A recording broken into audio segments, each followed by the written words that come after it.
look, today's the day for converting anything into anything. But Graeme Manietta from Oz DIY Electric Vehicles, we look forward to your conversation, and another plug for Queensland, no doubt. Yeah. Thanks, Graeme.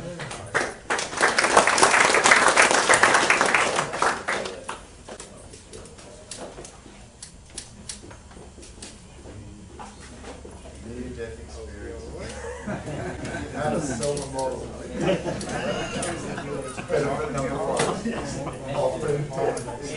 Plenty of second-hand ones on the market.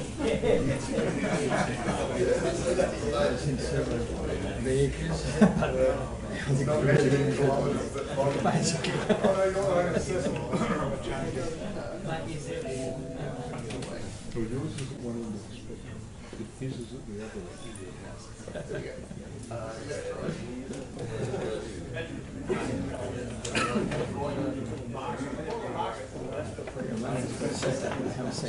Hello everybody, my name's Graeme. I run a business called Oz DIY Electric Vehicles. It's not my primary business. I actually run a business called Susie Auto Services. We have a mechanical workshop and we sell spare parts for Suzuki motor vehicles. That's our main business. Has been for 25 years. Part of that business involves me importing parts from overseas. So back in around 2009, well, prior to that I always wanted an electric vehicle, and I'd watched with interest all these different things on YouTube or the internet, and people building their own cars, bikes, and you know, it appeared to me that there were 150,000 different ways to build an electric vehicle at the time. Everybody talked about when this becomes available, we're working on that battery. And I mean, back in 2009, they were talking about battery chemistries that still haven't eventuated. So I got to thinking that if I want an electric car, I need to join the AEVA, which is the first thing I did. I got to know some of the boys and look at some of the, there was 3 or 4 cars at the time. They were all home built. One had a Sabre fighter jet engine starter as the motor, and all sorts of weird and wonderful things. And that's how it was in the early days, and it was very exciting.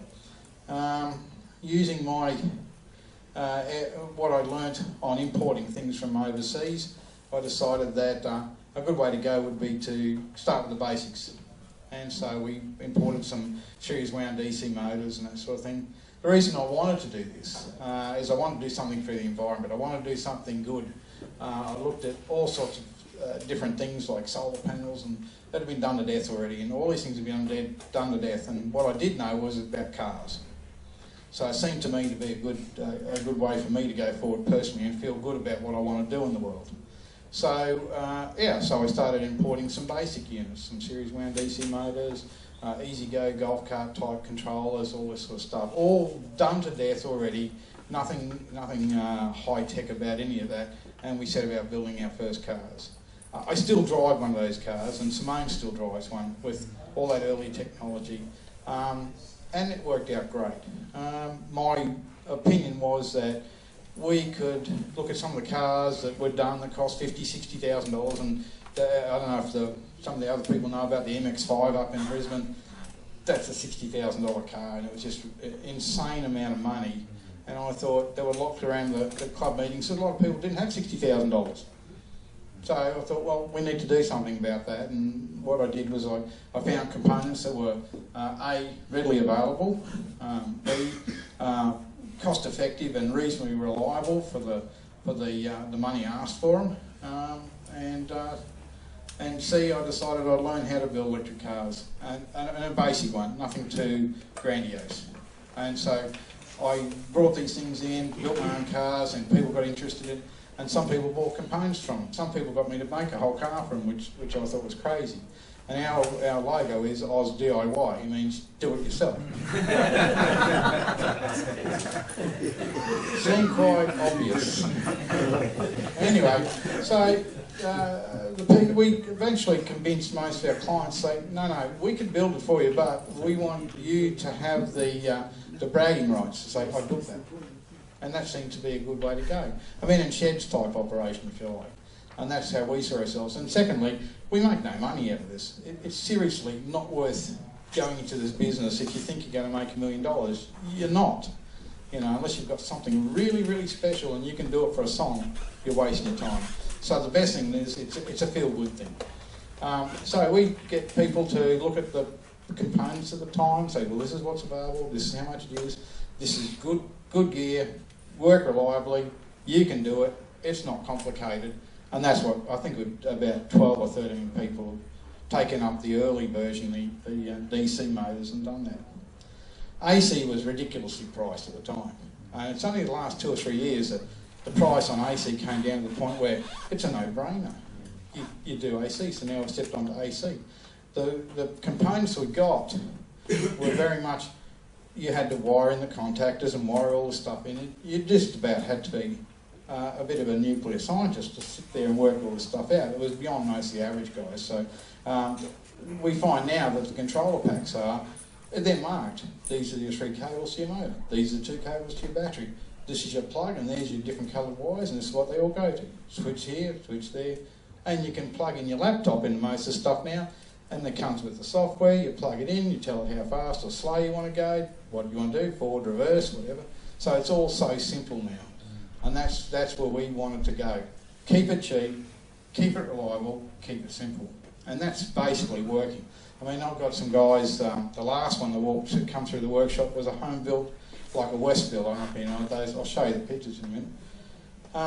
Actually, here's an early one. Peter Pedals, if you know the Rainbow Energy Company up in Nimbin. Peter's a bit of a wild man. They call him Peter Pedals because if you've ever been to his house, he's got 200 push bikes. I don't know why. Anyway, so we did this conversion on it. We did the whole car, which is ridiculous because every time something goes wrong, 9 times out of 10, it's Peter. He's on the phone, and it's 20 hours worth of phone calls. It's normally his laptop, or he's put some software on, he's stuffed up the battery management system. Anyway, so, but you know, he's had that now for about 7 or 8 years, I think. Loves the thing, lives up in the mountains. I've been up to his house. It's a 4-wheel drive excursion, and the Batara nearly made it. So it's that's why he needs a little 4-wheel drive. This is, we've also looked at batteries. The biggest expense was batteries. Because, I mean, the motor controller and all the bits and pieces, they're affordable, but the batteries were sending, people in our club had cars that were half done because they just simply didn't have the readies to put together to put the batteries in. So what we did is we did some searching around, and one thing led to another, and we found the Nissan Leaf cells second hand in Las Vegas. So we got onto the company that strips out the electric vehicles there. And the reason he's in Las Vegas is there's only 2 or 3 people in America that will disassemble an electric vehicle because of the danger of high voltage battery packs and staff. If you run a wrecking yard and you've got a staff member that gets his fingers on, 300 volts, he's going to die, So really, a lot of wrecking yards over there don't like to touch electric vehicles. Here it's a little different. They don't seem to be aware of the dangers to them. It's true. Like with the Tesla, that guy should not have been wrecking a car. He should have had someone there who knew what they were doing. So we got onto this guy. He grades them, recycles them. He gets them from various sources. Sometimes it's an accident damaged car that gets towed into him. He has an agreement with Nissan in the US to buy any transit damaged cars, and they do damage a lot of cars in transit. And so that's where the near new or new cells come from. He actually, I think, bought a lot of the better place cells and stripped them out when they became available. So he's quite active in doing that. I've brought over about 1,000 of these cells in the last few years. Some of the people in this room have used them and are happy with them. They're a good way to recycle. Another part of our business is we try to convince people to recycle a car into an electric car, recycle the batteries wherever you can, recycle all the components, so reuse, recycle, that's sort of like where we're going with that. And so we had a pretty good run with the Nissan Leaf cells. They come and go in spurts. It's difficult to have ready stock all the time. When they become available worldwide, we all get onto this guy and we're all buying the batteries. Because, I've sold them people for off-grid power supplies, boats. I almost did an aeroplane for a guy, but he backed out in the end. That was an interesting job. so, you know, this was a great way for people to get their cars on the road. At that time when I was bringing them in, they were a good value. The price of Chinese batteries has come down yet again, and these are now on par with buying brand new Chinese with the same chemistry.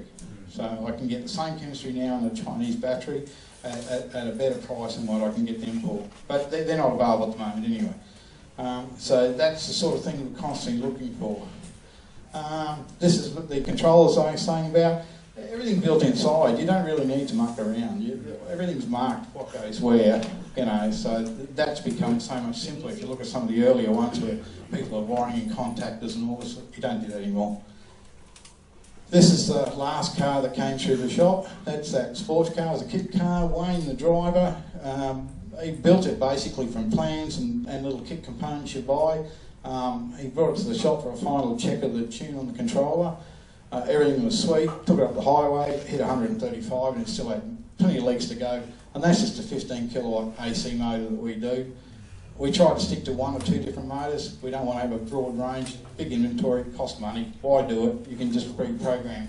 The actual program in these now, you could make that pull harder for a lower RPM, or you can keep changing it. And we're sort of used to that from our automotive days, because we do a lot of turbo conversions, and we sit in and dyno and tune the cars. You can change your parameters. You can do that with these controllers now. So the controllers become so much better. And again, you know, like he's probably built the whole car for about $33,000, and that's quite comparable with, you know, something that and that's a whole new car. There's very few second-hand parts in that, you know, and he's happy as. So the future, we think, and well, at the moment we see a lot of people with, they want to do, like the man with the Volkswagens here, I don't know where you've gone, yeah. He did a Volkswagen because he likes Volkswagens. He wants something different. Every one of my customers, like this fella, he wants something different. He doesn't want a Nissan Leaf. He didn't want a Nissan Leaf. He spent more than a Nissan Leaf. And I'm sure he's happy with his car. I'm happy with my little Suzuki Swifts because I like my little Suzukis, you know. And now, the other day I had people in a flower-powered Volkswagen Combi pull up on the highway beside me and yell out to me, and they're giving me the great, you know, thumbs up because they see it's an electric vehicle. I've had people pull up me a set of lights and say, wow, that's great. You know, I feel good about that, you know. And I'm sure everybody has an electric vehicle, feels good about it. You know, I know most of you here that do have them. You're proud of the car that you built or you made, you know. So that's where we are. Recycle, reuse, renew. I built that car, and bring in stuff that people can afford and help them. If they bought the kit from me and they need and they're good with fabrication, great. If they're no good with electricals, bring it to me. I'll wire the darn thing up. I'll get it going quick. If you're no good with fabrication, I'll put the stuff in. You do the wiring. You know, the whole idea is do it yourself and do it at a good price and have something that you're proud of. And I think we pretty much achieve that with all our customers. How we see the future, we're doing a lot of repair work to blade vehicles. Ross is on my speed dial at the moment. And that's a learning curve. It's more of a straight line up. While I thought he did them all the same, I found that we've got 3 in Queensland, and not one of them is the same as the other car. And then I told him, oh, we did something to that car, let me think. Oh, we changed this. I said, no, someone's been there after that. You know, I found one car has 3 12-volt battery chargers in it and a DC-DC, and they're all hooked up. I'm going, I can't even think why, but, you know, I have no idea. And some of the stuff I see, the latest one I've got in the workshop right now, he got rid of the 12-volt battery, then he made his pack smaller voltage and took out 12 volts worth of lithium ion to be the 12-volt battery. And I'm going, and he says, oh, it always gives me trouble, really? Okay. I have nothing to say that would be constructive to that guy. So, when we started, of course, we knew nothing about electric cars. I went to the AEVA first meeting and I just, big eyes open, I had no idea. And now I find myself educating other people and everything was self-taught, you know, or information gleaned from people like yourselves, like other members, and I've spoken to some of you over the years, and I've learned stuff and go, oh, that's a good idea, and you take on board, and that's how you learn, you know. But yeah, the way we see the future is we are learning as much as we can to repair other vehicles. I won't be long.